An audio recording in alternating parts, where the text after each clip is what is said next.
মা দুর্গার এক সাইডের মুখমণ্ডল যে তুলসী মঞ্চটা, এটা কিন্তু অলরেডি স্থাপিত। এবছর হচ্ছে রংতুলির গান।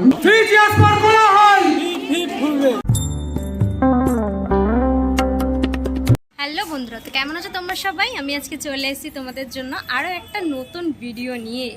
আজকে তোমাদেরকে নিয়ে যাব আমার খুব কাছের একটি পুজোতে, বলা যেতে পারে আমার এরিয়ার খুব কাছের একটি পুজো। সেটা হচ্ছে সাউথ কলকাতার কোলাহল গোষ্ঠী। কোলাহল গোষ্ঠী আজকে দুর্গাপুজোর শুভ সূচনা করতে চলেছে। আজকে রাখি পূর্ণিমা, রাখির এই শুভ দিনে কিন্তু ওনাদের খুঁটি পুজো রয়েছে, দুর্গাপুজোর সূচনা রয়েছে। চলো সেখানেই আজকে তোমাদেরকে নিয়ে যাব, দেখাবো খুঁটি পুজোর মুহূর্ত। এই হচ্ছে দুর্গাপুর ব্রিজ, আর দুর্গাপুর ব্রিজ থেকে নেমেই কিন্তু একদম বাঁ হাতে যে রাস্তাটা ঢুকে যাচ্ছে, এখানেই পুজোটা হচ্ছে এক্স্যাক্ট প্রাঙ্গণ। এই যে এরিয়াটা দেখছো, এটাকে ঘিরেই কিন্তু মণ্ডপ সেজে ওঠে প্রত্যেকবার। সামনেটা বেশ সুন্দর করে সাজিয়ে কিন্তু এরকম মাঝখানে একটা গেট করা হয়েছে আর্টিফিশিয়াল ফুল দিয়ে, বেশ ভালো লাগে। এই হচ্ছে পুরো এরিয়া, আর এই যে বেদিটা দেখছো, এই বেদিটার ওপরে কিন্তু প্রত্যেকবার মাতৃ প্রতিমাকে দেখতে পাই।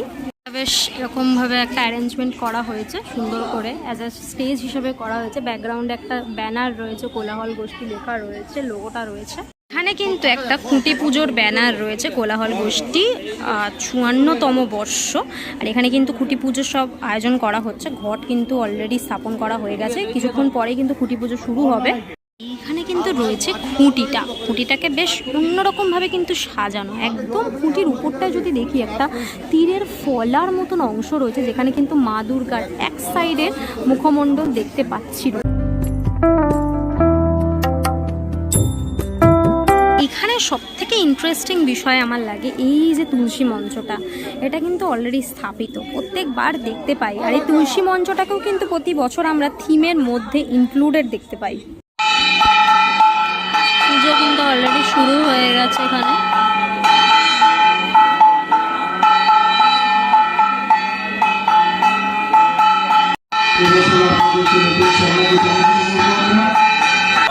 गंधपुष्पादि नमः आयुर्देहिं यशोदेहिं भाग्यं भगवती देहि मे गणपतादि सृष्टिप्रदाय नमः महादुर्गति नादिनी दुर्गदेव्यै नमः चामुण्डे मुण्डमालिनी मा भगवती वै दुर्गा वै नमः स्वाहा।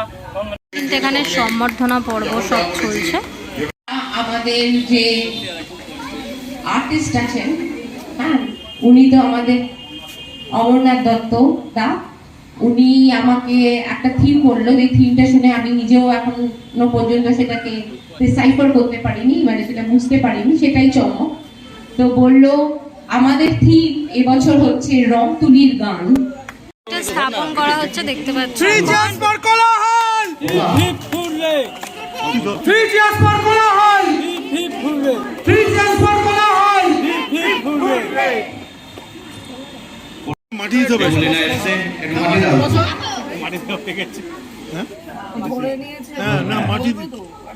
স্থাপন হয়ে গেল ইতিমধ্যেই, দেখতে পাচ্ছ। তার সাথে সাথে কিন্তু 2024-এর শুভ সূচনা হয়ে গেল আজকে, দেখতে পাচ্ছ। আরতি শুরু হলো।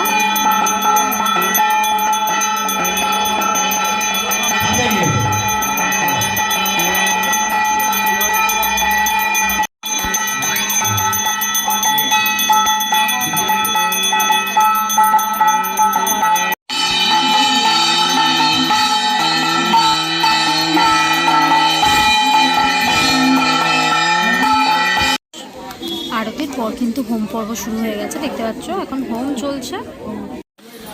এই মুহূর্তে কোলাহল গোষ্ঠীর প্রাঙ্গণে অমরনাথ তাকে পেয়ে গেছি আমাদের সাথে। নমস্কার দাদা। প্রথমেই জানতে চাইবো যে এই ৫৪তম বর্ষে তুমি কি উপস্থাপনা দিতে চলেছো কলকাতাবাসীকে? ৫৪তম বর্ষে উপস্থাপনা আমাদের সকল সদস্যর মধ্যে চিন্তা ভাবনা হয়েছে যে আমরা অ্যাকচুয়ালি শিল্প জিনিসটাকে নিয়ে তৈরি করি, হারিয়ে যাওয়া জিনিসগুলো। তাই এবছরে আমাদের উপস্থাপনা হচ্ছে রংতুলির গান। এর বেশি আর কিছু বলতে পারলাম না। এইটা পুজো মণ্ডপ আসলেই বোঝা যাবে যে রংতুলির গান ব্যাপারটা কি। রংতুলি বলতেই আমরা কিন্তু একটা মাথায় প্রথমেই হিট করে যে আর্ট বেসে কিছু ব্যাপার হবে, সেই রকম কি কিছু চমক থাকবে মণ্ডপে? 100%। তার জন্যই তো চমক থাকার জন্যই তো চমকের মতন গান, রংতুলির গান। রং আবার তুলি তাদের সাথে কি করে গান হয় সেটা একটা কনফিউজ। সেই চমকটা থাকার জন্য এই একটুখানি হিন্টস দিলাম, আর বেশি দিলাম না। সেটা মণ্ডপে আসলেই জানা যাবে যে রং তুলি গান ব্যাপারটা কী। আর লাইভ আমরা প্রত্যেকবার দেখি কিছু না কিছু এখানে থাকে, এবছরেও আশা করা যায় লাইভ থাকবে। 100%, তার জন্যই তো গানটা আছে। একদম। এবার জানতে চাইবো যে মণ্ডপে তো আজকে খুঁটি পুজো হয়ে গেল, কাজ মোটামুটি কবে নাগাদ শুরু হয়ে যাবে? আমাদের খুঁটি পুজোর আগের দিন টোটালি শুরু হয়ে গেছে, যেটা আমাদের আন্ডারগ্রাউন্ডিং ব্যাপারটা আছে। ওপেন এখনও করিনি, ওপেনটা করলে তাহলে তো ময়াটাই থাকবে না। তাহলে এখন যদি সব কিছু দেখিয়ে দিই তাহলে এই যে একটা অ্যাট্রাকশানের ব্যাপার আছে, যে কোহল নতুনত্ব একটা করে, একটা চমক দেয়, কী চমক দিতে চলেছে, এই চমকটা রাখার জন্য আমাদের সব আন্ডারগ্রাউন্ড। আচ্ছা, এখানে কি সেই জিনিসগুলো এসে পরে ইনস্টল করা হবে? হ্যাঁ, অলরেডি আরম্ভ হয়ে গেছে। আচ্ছা, কেন ওই যে জিনিসটা আমরা করছি ওটা অসংখ্য সূক্ষ্ম কাজ, কিছু কিছু হিন্দি সূক্ষ্ম কাজ, তাতে একটা টাইম সাপেক্ষ লাগে, তার জন্য ওইটা আমরা ওপেনিয়ারে কিছু করছি না, আন্ডারগ্রাউন্ডে রেখেছি, কাজ চলছে। আর এবারে জানতে চাইবো দর্শনার্থীদের ঢল তো প্রত্যেক বছরেই আমরা কোলাহল গোষ্ঠী প্রাঙ্গণে নামতে দেখতে পাই, এই বছর দর্শনার্থীদের জন্য কি বার্তা থাকবে তোমাদের তরফ থেকে? দর্শনার্থীদের কি বার্তা, ওই আপনাদের তো প্রথমেই বললাম যে আমরা সবসময় হারিয়ে যাওয়া জিনিসগুলোকে তুলে ধরার চেষ্টা করি, যেটা প্রায় লুপ্ত প্রায় হয়ে যাচ্ছে। 60% জানে কি 40% জানে, নাকি 40% জানে 60% জানে, যাতে সবাই জানে দুর্গা পুজোটা হচ্ছে একটা এমনই মানে সারা ওয়েস্ট বেঙ্গলে এমনই একটা জিনিস যাতে লাখো লাখো দর্শনার্থী আসে। এই লাখো লাখো দর্শনার্থীদের মধ্যে যদি তারা এসে দেখে, উপভোগ করে জিনিসটা, যে হারিয়ে যাওয়া জিনিসটা কি, তাহলে কী হবে, তারাও কিছু করতে পারবে, তারাও জীবনে বাঁচার জায়গা খুঁজে পাবে। এই আমাদের প্রচেষ্টা, আর কিছু। অসংখ্য ধন্যবাদ দাদা, পুজোর অনেক অগ্রিম শুভেচ্ছা তোমাকে। Thank you. এই পুজোর সাথে সাথে কিন্তু 54তম বর্ষের শারদ সূচনা হয়ে গেল, তোমাদেরকে দেখালাম সেই মুহূর্ত। এবার ধীরে ধীরে দিন গোনার অপেক্ষা, মা আসার অপেক্ষা। আজকে খুঁটি পুজোর মধ্যে দিয়ে কিন্তু শুভ সূচনা হয়ে গেল। তোমাদেরকে প্রস্তুতি পর্ব তো দেখাতে আমি আসবোই যখন মণ্ডপের কাজ শুরু হবে। তোমরা কে কে প্রত্যেক বছর এই কোলাহল গোষ্ঠীর পুজো দেখতে আসো অবশ্যই আমায় কমেন্ট করে জানিও। আর আজকের খুঁটি পুজোর মুহূর্ত কেমন লাগলো সেটাও জানিও। আজকের জন্য এতটাই, দেখা হবে আবার নেক্সট ভিডিওতে। ততক্ষণের জন্য তোমরা সবাই ভালো থেকো, সেফ থেকো, বাই, টেক কেয়ার।